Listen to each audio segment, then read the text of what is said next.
Hello and welcome to my garden. So it's a very grey autumnal day today, but I'm going to be planting some bulbs, which is always a surefire way of brightening up a day, whatever the weather. So today we're going to be planting alliums, and I just adore alliums. They're like those big balls like fireworks, and I'm going to be planting a variety called Purple Sensation, which is this beautiful like pinky mauve colour, and is going to look fantastic in the late spring, early summertime. So it fills that gap between spring and summer flowers. And so let's get planting.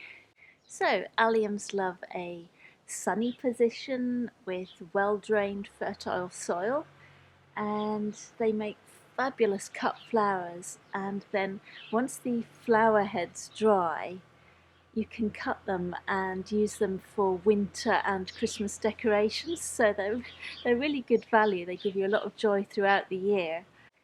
So when you come to plant your allium bulbs and you're trying to think, where shall I put them in my garden?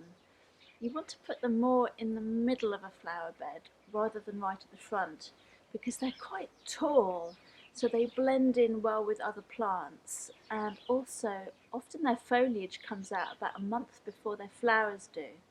And then once the flowers come out, the foliage starts dying down, and so if you've got it in the middle, it kind of covers up the dying foliage a bit better, and you definitely don't want to cut the foliage off. You want it to die down naturally to put all the goodness back into the bulbs.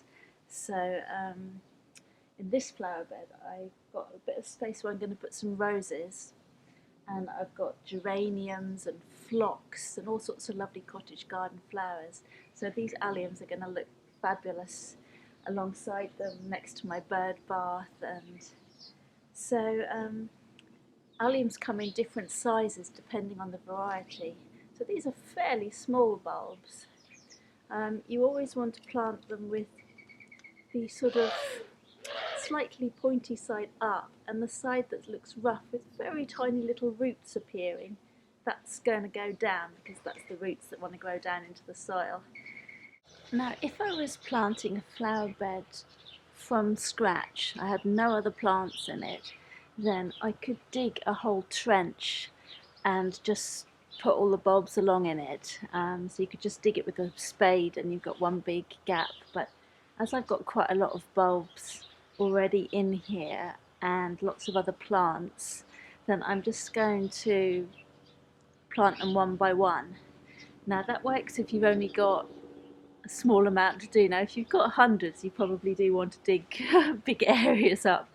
Simply dig a hole 2 to 3 times the depth of the bulb, pop it in the right way round,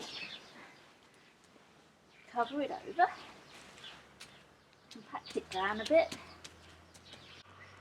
So I'm going to carry on planting these whilst I've still got a bit of light before the sun is completely gone for the day, and they'll all be all nice and tucked away and snug for the winter. And then come late spring, early summer, their magnificent flowers will appear, and it will be such a joy to see. So thank you for gardening with me today, and I look forward to seeing you again soon. Bye. Happy planting. Bye.